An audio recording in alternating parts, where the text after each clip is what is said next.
La cuesta de las comadres, del escritor Juan Rulfo. Los difuntos torricos siempre fueron buenos amigos míos. Tal vez en Zapotlán no los quisieran, pero lo que es de mí siempre fueron buenos amigos, hasta tantito antes de morirse. Ahora, eso de que no los quisieran en Zapotlán no tenía ninguna importancia, porque tampoco a mí me querían allí. Y tengo entendido que nadie de los que vivíamos en la cuesta de las comadres nos pudieron ver con buenos ojos los de Zapotlán. Esto era desde viejos tiempos.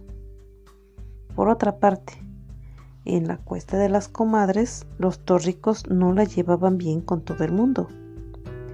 Seguido había desavenencias. Y si no es mucho decir, ellos eran allí los dueños de la tierra y de las casas que estaban encima de las tierras.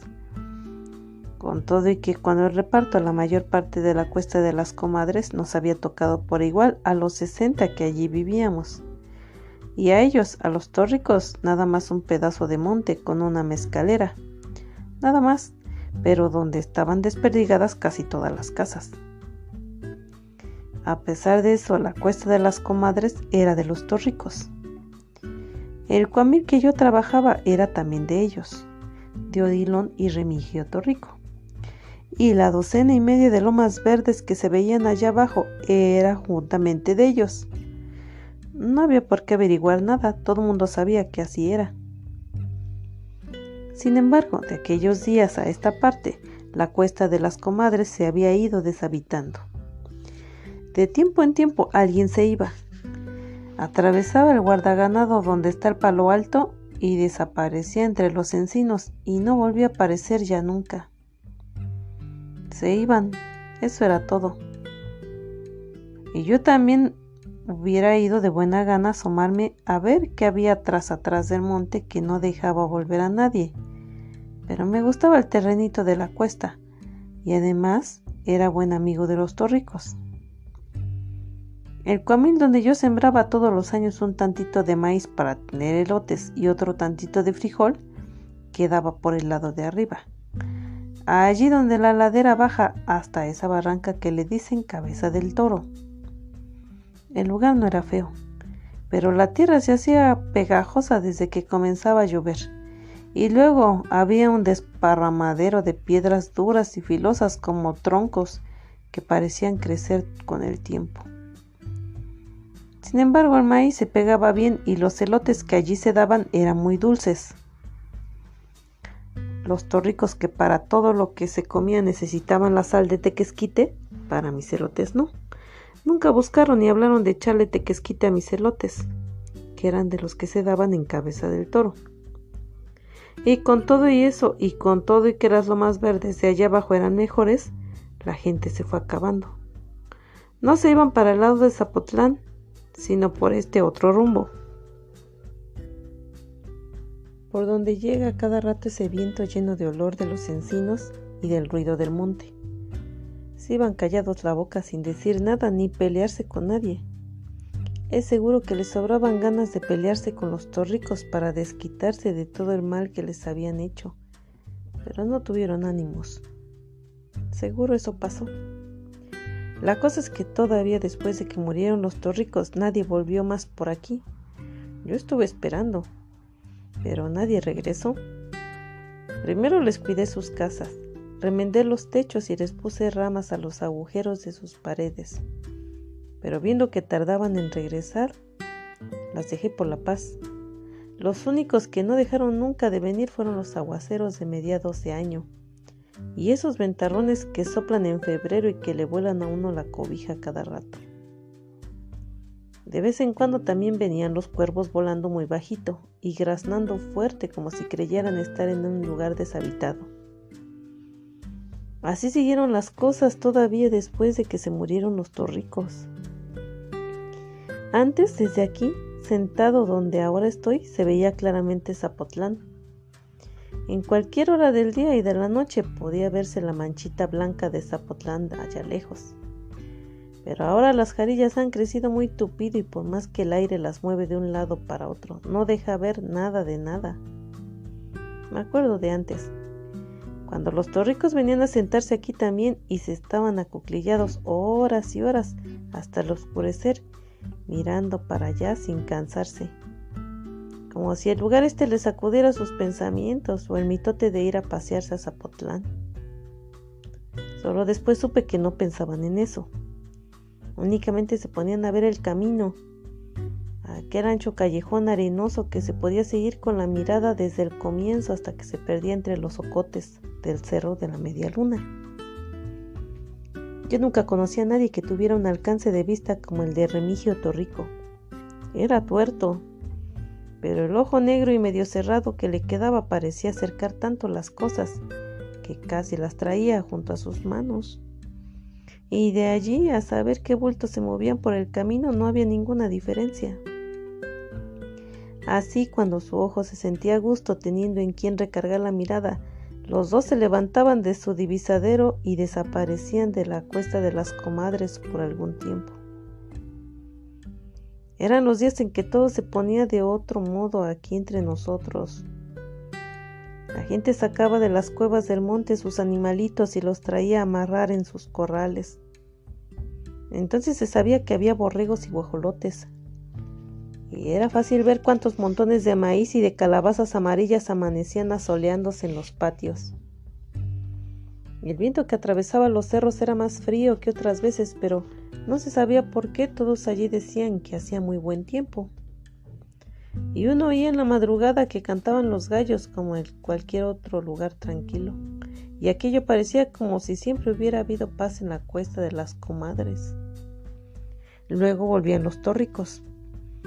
Avisaban que venían desde antes que llegaran porque sus perros salían a la carrera y no paraban de ladrar hasta encontrarlos.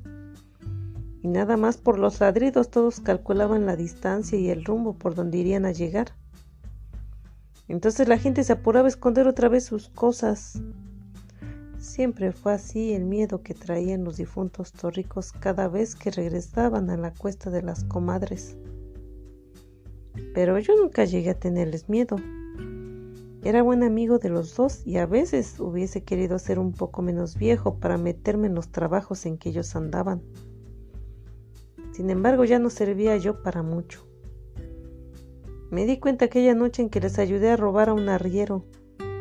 Entonces me di cuenta de que me faltaba algo. Como que la vida que yo tenía estaba ya muy desperdiciada y no aguantaba más estirones. De eso me di cuenta. Fue como a mediados de las aguas cuando los tórricos me convidaron para que les ayudara a traer unos tercios de azúcar. Yo iba un poco asustado.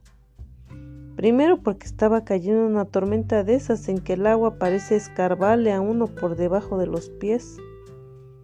Después porque no sabía a dónde iba.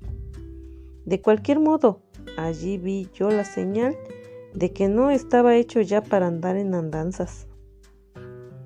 Los tórricos me dijeron que no estaba lejos del lugar a donde íbamos. En cosa de un cuarto de hora estamos allá, me dijeron. Pero cuando alcanzamos el camino de la Media Luna comenzó a oscurecer y cuando llegamos a donde estaba el arriero era ya alta la noche. El arriero no se paró a ver quién venía. Seguramente estaba esperando a los tórricos y por eso no le llamó la atención vernos llegar. Eso pensé. Pero todo el rato que trajinamos de aquí para allá con los tercios de azúcar, el arriero se estuvo quieto, agazapado entre el zacatal. Entonces le dije eso a los tórricos. Les dije, ese que está allí tirado parece estar muerto o algo por el estilo. No, nada más ha de estar dormido, me dijeron ellos. Lo dejamos aquí cuidando, pero se ha de haber cansado de esperar y se durmió. Yo fui y le di una patada en las costillas para que despertara, pero el hombre siguió igual de tirante. Está bien muerto, les volví a decir.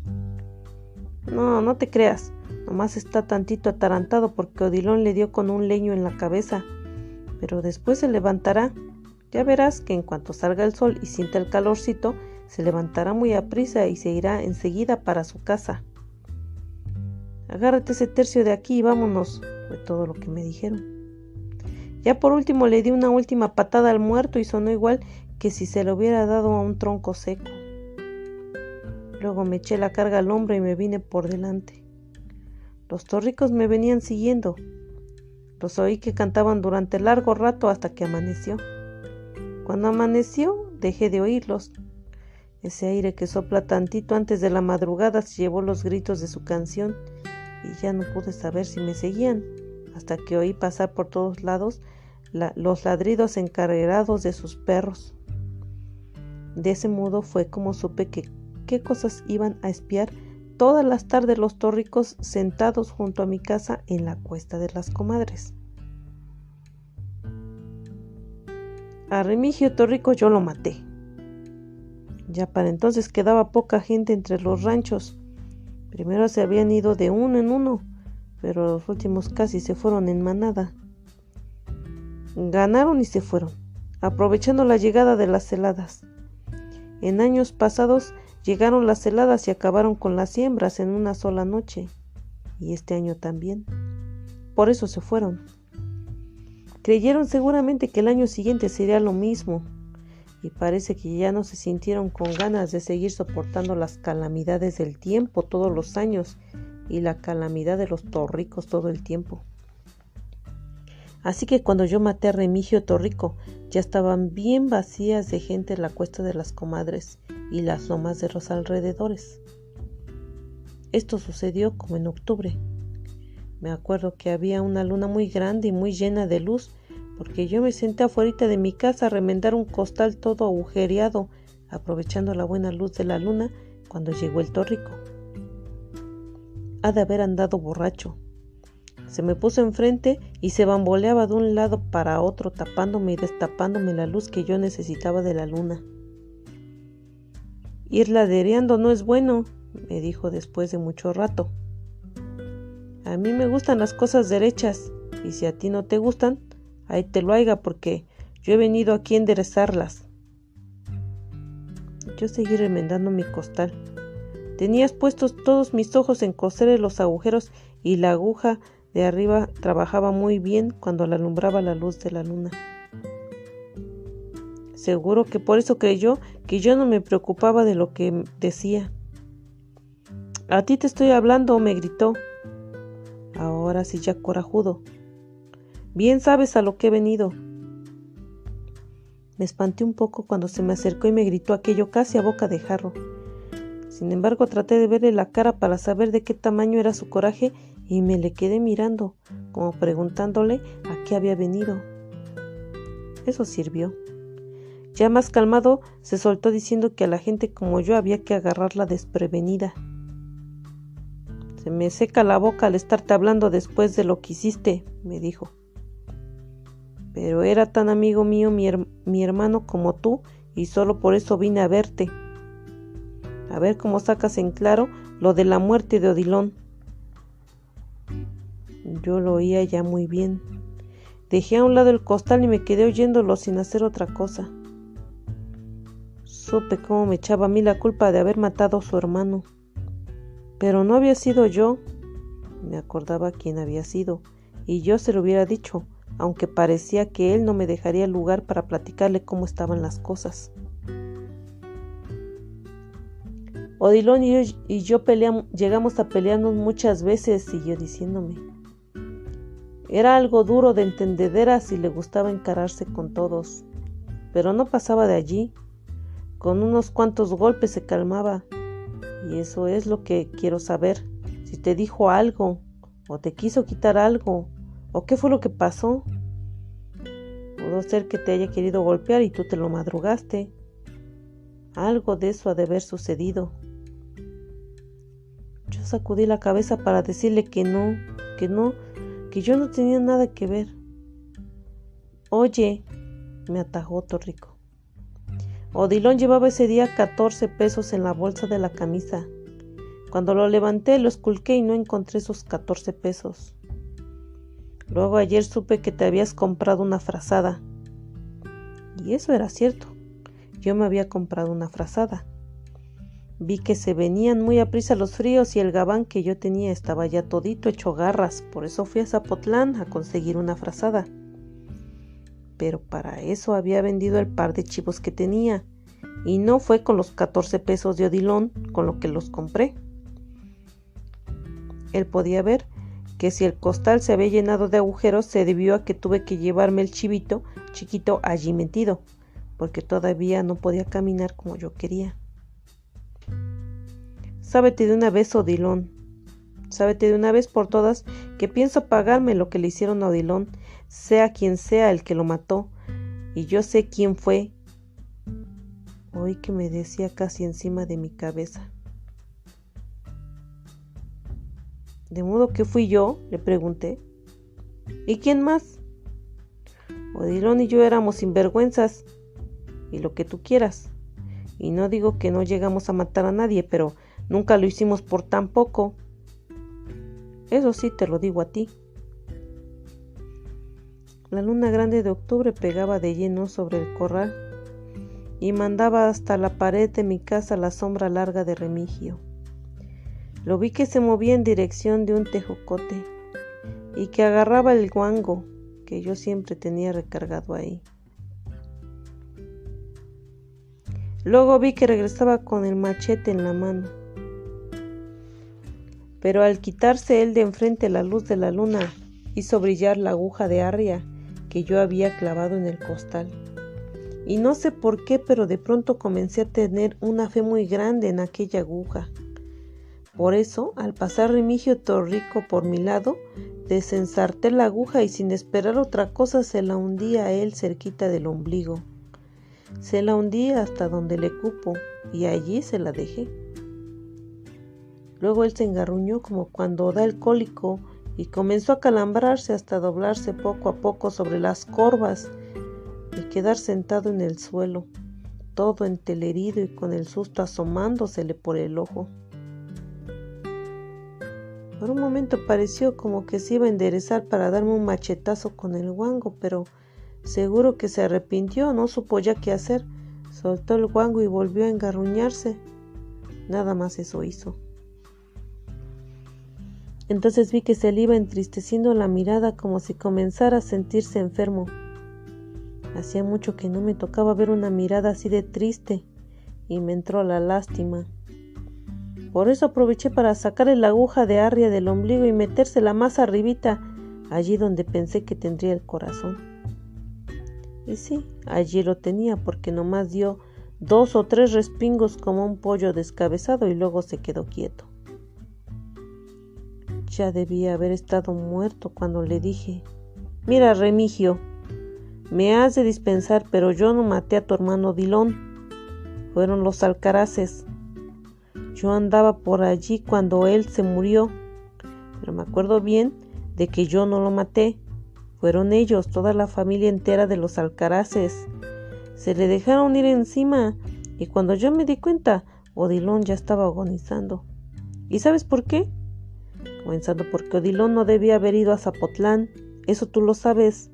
Tarde o temprano tenía que pasarle algo en ese pueblo, donde había tantos que se acordaban mucho de él. Y tampoco los alcaraces lo querían. Ni tú ni yo podemos saber qué fue a hacer él a meterse con ellos. Fue cosa de un repente.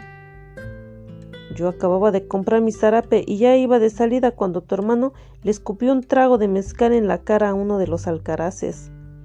Él lo hizo por jugar, se veía que lo había hecho por divertirse, porque los hizo reír a todos, pero todos estaban borrachos.